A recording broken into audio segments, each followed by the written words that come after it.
دیکھیے شہر القرآن بھی ہے رمضان، اسی مہینے میں قرآن اتارا گیا.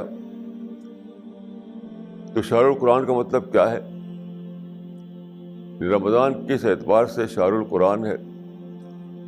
اس اعتبار سے کہ رمضان میں ہم خاص طور پر قرآن کو پڑھتے ہیں، قرآن کی آیتوں میں سوچتے ہیں، قرآن کی باتوں کو اپنے دماغ میں اتارتے ہیں.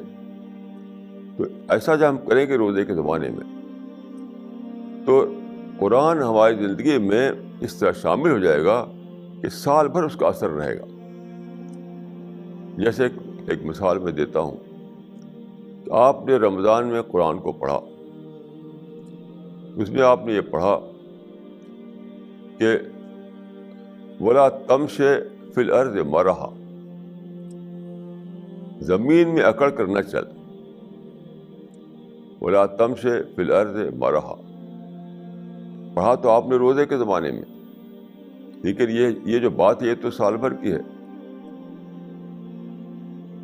رمضان کے مہینے میں آپ نے قرآن کو خصوصی طور پر پڑھا اور یہ آیت آپ کے سامنے آئی کہ وَلَا تَمْشِ فِي الْأَرْضِ مَرَحًا، کہ زمین میں اکڑ کر نہ چل.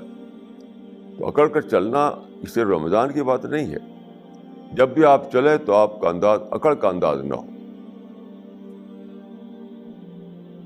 بلکہ ماڈسٹی ہو آپ کے چلنے میں، تواضع ہو آپ کے چلنے میں، یہ سب باتیں ہوں آپ کے چلنے میں.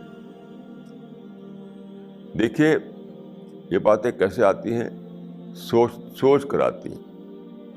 جب آپ زمین پہ چل رہے ہوں اور یہ سوچیں کہ خدا نے مجھے 2 پاؤں دیے ہیں، یہ 2 پاؤں نہ ہوتا تو کیا کرتا میں؟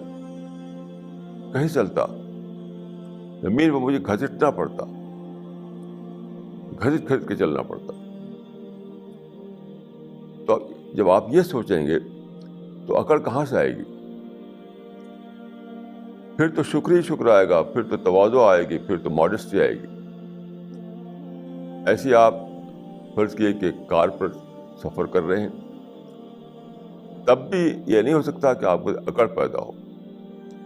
کیوں؟ آپ سوچیں گے کہ کار کیا چیز ہے، تو آپ کو سمجھ میں آئے گا کہ خدا نے ایک ایسا عجیب غریب احسان کیا ہے کہ ڈیڈ میٹر روڈ پر دوڑ رہا ہے مجھ کو لے کر کے.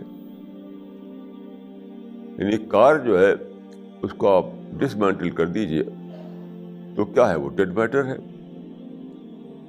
تو آپ سوچیں کہ خدا نے ڈیڈ میٹر کو میرے لیے ایسا بنا دیا کہ مجھ کو روڈ پر لے کر دوڑ رہا ہے.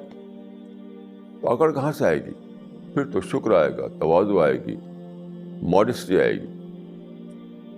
ایسے آپ ہوائی جہاز پر چل رہے ہیں، تب بھی آپ سوچیں گے کہ ہوائی جہاز بھی کیا ہے؟ ہوائی جہاز بننے سے پہلے وہ ڈیڈ میٹر ہے. تو وہاں بھی آپ سوچیں کہ دیکھو خدا نے کیسا عجیب معاملہ کیا میرے ساتھ کہ ڈیڈ میٹر مجھ کو لے کر اڑ رہا ہے ہوا میں. ظاہر ہے کہ اوپر میں ایسے نہیں چل سکتا، میں چڑیا کی طرح اڑ نہیں سکتا، لیکن ہوائی جہاز مجھ کو اڑا کر یہاں سے وہاں لے جا رہا ہے، وہی ڈیڈ میٹر اڑ رہا ہے مجھ کو لے کر. تو ہر وقت آپ کو احساس ہوگا اپنے بندہ ہونے کا، ہر وقت احساس ہوگا کہ سب کچھ میرے لیے نعمت ہے. تو انعام کو دیکھ کر کے منعم یاد آئے گا آپ کو، یعنی چیزوں کو دیکھ کر آپ کو گیور یاد آئے گا، سامانوں کو دیکھ کر آپ کو دینے والا یاد آئے گا.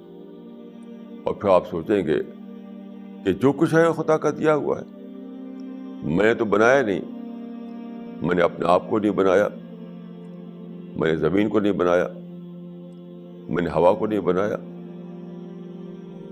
میں نے میٹر کو نہیں بنایا. تو ہر چیز خدا کے انعام کے روپ میں آپ کو دکھائی دے گی، اور خدا آپ کو منعم کے روپ میں دکھائی دے گا. تو پھر تواضع ہی تواضع آئے گی، ماڈسٹی آئے گی، فروتنی آئے گی، عجز آئے گا، اور پھر آپ خدا کی یاد کرتے رہیں گے. یہ ہے رمضان کے مہینے میں جو کہا گیا ہے خوب قرآن پڑھو، خوب قرآن پڑھو. اس کا مطلب یہی ہے کہ قرآن کی آیتوں کو لے کر اپنے دماغ میں بٹھاؤ اور پھر اس کی اسپرٹ کے ساتھ دنیا میں جیو، سال بھر، ساری زندگی، ساری عمر